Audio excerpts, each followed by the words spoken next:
नमस्कार दोस्तों, उम्मीद करते हैं कि आप लोग बहुत ही अच्छे होंगे। आप में से बहुत सारे अभ्यर्थी ऐसे हैं जो कि 10वीं पास हैं और लगातार जो है कमेंट करते हैं कि 10वीं पास के लिए कोई सरकारी नौकरी आएगा तो उसके बारे में हमें जानकारी ज़रूर दीजिएगा। तो अभी जो है आप सभी के लिए बहुत ही अच्छा सरकारी नौकरी यहाँ पे निकल के आई हुई है। पियून के पदों पे, यानी कि जो ऑफिस अटेंडेंट होते हैं उनके पदों पे भर्ती निकाली गई है। लगभग जो है 3700 से अधिक पोस्ट यहाँ पे रहने वाले हैं। सिर्फ मैट्रिक पास हैं तो फॉर्म को भर सकते हैं और कहीं ना कहीं पूरी तरह से सरकारी नौकरी आपका होने वाला है।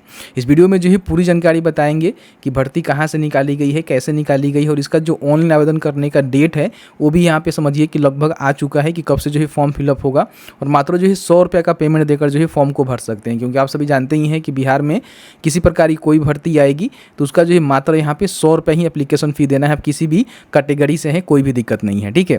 तो पूरी जानकारी बताएंगे, लेकिन उससे पहले अभी तक आपने हमें सब्सक्राइब नहीं किया हुआ तो सब्सक्राइब कर लीजिए, वीडियो को शेयर कर दीजिए और हो सके तो इंस्टाग्राम पे जाकर फॉलो कर लीजिए, क्योंकि वहाँ पे शॉर्ट वीडियो के माध्यम से आपको जानकारी अपडेट करवा रहे हैं। सबसे पहले हम बात कर लेते हैं कि इसमें जो है क्वालिफिकेशन कब तक कंप्लीट आपका होनी चाहिए 10वीं। तो आप यहाँ पे देखेंगे बताया गया है कि कम से कम आपका जो योग्यता होनी चाहिए वो जो है मैट्रिक पास होनी चाहिए। मैट्रिक आपने पास कर लिया हुआ है तो फॉर्म को भर सकते हैं, लेकिन ध्यान रखिएगा ऑनलाइन आवेदन करने का जो अंतिम तिथि है ना, उससे पहले अगर आपने मैट्रिक पास कर लिया हुआ है तो फॉर्म को भर सकते हैं। उम्र सीमा की हम बात करें तो 18 वर्ष होने वाली है, किसी भी कैटेगरी से हैं। लेकिन अगर मान लीजिए अपर एज की हम बात करें तो आप आरक्षित पुरुष हैं तो 37 वर्ष, अगर महिला हैं तो 40 वर्ष। बाकी कोई मान लीजिए BC महिला पुरुष हैं तो उनके लिए 40 वर्ष, और कोई SC ST पुरुष महिला है तो उनके लिए 42 वर्ष यहाँ पे अपर एज मिलेगा। हालांकि कोई दिव्यांग अभ्यर्थी हैं किसी भी कैटेगरी से हैं तो उनको जो है 10 वर्ष की अपर एज में यहाँ पे छूट देखने को मिल जाएगा, ठीक है। और आपका जो भी उम्र की काउंटिंग है ना, मैट्रिक के सर्टिफिकेट के आधार पे किया जाएगा। इन बातों को ध्यान रखेंगे। तो मैट्रिक पास है तो आपके लिए बम्पर भर्ती होने वाली है। पोस्ट रिगार्डिंग हम बात करें तो यहाँ पे देखेंगे 37 से 27 पदों पे भर्ती निकाली गई है, जिसमें से अगर कोई महिला भर्ती होना चाहती है तो उनके लिए जो है 1216 पोस्ट यहाँ पे रखे गए हैं। तो कहीं ना कहीं महिला के लिए भी पोस्ट यहाँ पे 35% रिजर्वेशन के हिसाब से रखे गए हैं। तो अगर कोई महिला जो है इन पदों पे भर्ती होना चाहती है तो उनके लिए बहुत ही अच्छा अपडेट है, क्योंकि बिहार में 35% रिजर्वेशन केवल जो है महिलाओं को मिल रहा है, ठीक है। तो 37 से 27 पदों में से 1216 यहाँ पे पोस्ट है वो यहाँ पे महिला के लिए रखे गए हैं। बाकी हम बात कर लें कि भर्ती आपकी कहाँ होगी। देखिए, आप सभी जानते ही हैं कि बिहार सरकार के अलग अलग विभाग होता है, जैसे कि 53-54 40 प्लस ही विभाग है। तो उन विभाग के जो कार्यालय होते हैं, जैसे कि जिला स्तर पे हो सकते हैं, प्रखंड स्तर पे हो सकते हैं, मुख्यालय स्तर पे हो सकते हैं, तो उसमें ही आपको परिचारी यानी कि जो आपका ऑफिस अटेंडेंट होते हैं, जिनको पहले प्यून के नाम से, चपरासी के नाम से जाना जाता था, तो उनके पदों पे भर्ती निकाली गई है, ठीक है।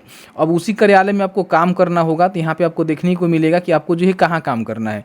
देखिए, नालंदा में जो यहाँ पे समाहरणालय हैं उसमें ये भर्ती आपका होने वाली है। इसलिए हमने बोला कि आपका जो है समाहरणालय की भर्ती होने वाली है, नहीं कलेक्ट्रेट की भर्ती होने वाली है। आपके ज़िले में जो कलेक्ट्री ऑफिस है वहाँ पे आपकी भर्ती होने वाली है, ठीक है। हालांकि अलग अलग जगह पे भर्ती होगा।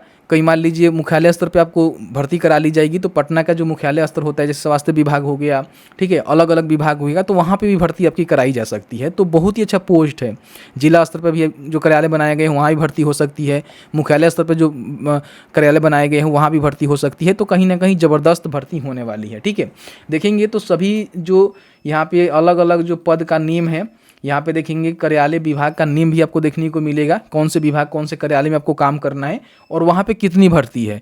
तो यहाँ पे देखेंगे जैसे कि गन्ना उद्योग विभाग में बताया गया है कि लगभग 176 पदों में भर्ती निकाली गई है, जिसमें से 59 जो पोस्ट है ना केवल महिला के लिए रिजर्व रखे गए हैं। तो है ना कमाल की भर्ती। अगर आप भी इंटरेस्टेड है तो फॉर्म को जरूर भरिएगा।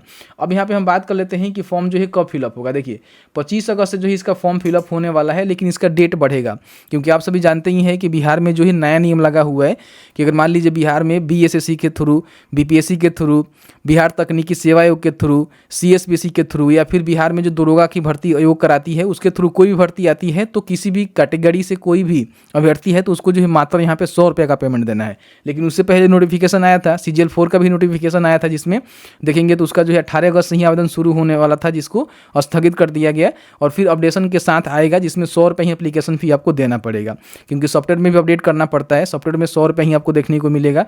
पहले सॉफ्टवेयर जो डिज़ाइन किया गया था उसमें जो है अलग अलग कैटेगरी वाइज आपको फ़ी देना पड़ता। तो इसका भी जो है डेट मेरे हिसाब से हो सकता है कि बढ़ाया जाए, इसका जो भी नोटिफिकेशन है उसमें करेक्शन किया जाए, क्योंकि मात्र 100 रुपये का ही पेमेंट आपको देना पड़ेगा। तो उसके लिए हम अपडेट आपको करवा देंगे।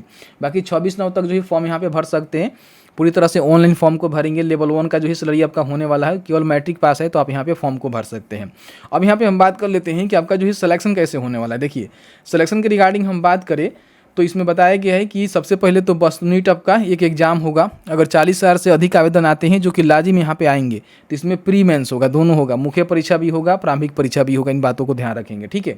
फिर बताया गया है कि जो भी आपका मुख्य परीक्षा होगा उसके 5 गुना अभ्यर्थियों का जो है चयन किया जाएगा मुख्य परीक्षा में। प्रारंभिक परीक्षा के आधार पर जो अभ्यर्थी फॉर्म भरेंगे और उसमें से 5 गुना अभ्यर्थियों का सिलेक्शन जो है मुख्य परीक्षा के लिए किया जाएगा।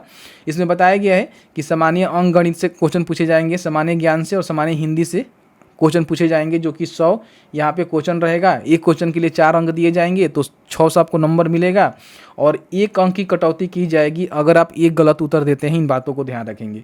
1/4 का जो यहाँ पे निगेटिव मार्किंग है। 2 घंटा आपको समय यहाँ पे मिलेगा। अगर कोई मान लीजिए दिव्यांग अभ्यर्थी हैं तो उनको प्रति घंटा 20 मिनट एक्स्ट्रा समय यहाँ पे देखने को मिल जाएगा, ठीक है। बाकी आपका जो भी एग्जाम होगा हिंदी और अंग्रेजी दोनों में रहेगा, जिसमें भी आप कंफर्टेबल है एग्जाम को दे सकते हैं। सामान्य अंकगणित से जो है 30 क्वेश्चन पूछे जाएंगे, 30 अंक आपको 30 यहाँ पे आपको देखेंगे यहाँ पे अंक बताया गया है। और सामान्य ज्ञान से जो है 40 अंक और यहाँ पे देखेंगे हिंदी से जो है 30 अंक। तो इस तरह से आप देख लेंगे कि कहाँ से आपका जो है सिलेबस क्या कुछ रहने वाले हैं, कहाँ कहाँ से क्वेश्चन पूछे जाएंगे, इसको आप चेकआउट कर सकते हैं, ठीक है। हालांकि परिचारी की भर्ती है लेकिन कहीं ना कहीं इसमें आपका टॉप कॉम्पिटिशन होने वाला है तो आपको तैयारी भी करनी पड़ेगी, ठीक है। बाकी यहाँ पे क्वालिफाइंग मार्क्स देखेंगे तो बताया गया है कि अगर आरक्षित वर्ग का कोई है तो कम से कम 40% लाने होंगे, पिछड़ा वर्ग के लिए 36.5% लाने होंगे, अति पिछड़ा वर्ग के लिए 34%, और कोई SC ST है या फिर कोई महिला है या फिर कोई दिव्यांग है सभी वर्ग का तो उनको जो है 32% कम से कम क्वालिफाई करने के लिए लाने होंगे। यहाँ पे जो परीक्षा शुल्क आपको देखने को मिल रहा है, जैसे देखेंगे तो यहाँ पे जनरल के लिए बोला गया था, पिछड़ा वर्ग के लिए बोला गया कि 540 रुपये देना होगा, बाकी सभी को 135 रुपये। तो ऐसा कुछ नहीं होगा। अब जो है मात्र किसी भी कैटेगरी से आते हैं तो आपको जो है मात्र 100 रुपये का ही पेमेंट करना होगा। इसका करेक्शन नोटिस आपको देखने को मिलेगा, ठीक है। तो इस तरह से जो है पूरी जानकारी यहाँ पे निकल के आया हुआ है। तो अगर अभी बिहार में कहीं ना कहीं परिचारी यानी कि 10वीं पास पे सरकारी नौकरी आपको चाहिए तो आपके लिए बहुत ही अच्छा भर्ती होने वाला है। इसका फॉर्म जो है अप्लाई कर लीजिएगा। बाकी डॉक्यूमेंट के रिगार्डिंग हमने वीडियो बनाया हुआ है कि आपके पास जो है कौन कौन से डॉक्यूमेंट होनी चाहिए। यहाँ पे वीडियो को जाकर देख सकते हैं, समझ सकते हैं, चेक कर लीजिएगा, ठीक है। जैसे ही इसका नोटिस आता है, कोई भी अपडेशन का काम होता है और लाजिम सी बात है कि होगा ही, क्योंकि सॉफ्टवेयर का चेंजिंग किया जाएगा तो कहीं ना कहीं इसका डेट बढ़ेगा। जैसे ही डेट बढ़ेगा, कोई अपडेट आता है तो आपको अपडेट करवाएंगे। ऐसे ही वीडियो देखने के लिए अभी तक आपने हमें सब्सक्राइब नहीं किया हुआ तो सब्सक्राइब कर लीजिए, वीडियो को शेयर कर दीजिए और हो सके तो इंस्टाग्राम पे जाकर जरूर फॉलो कर लीजिए।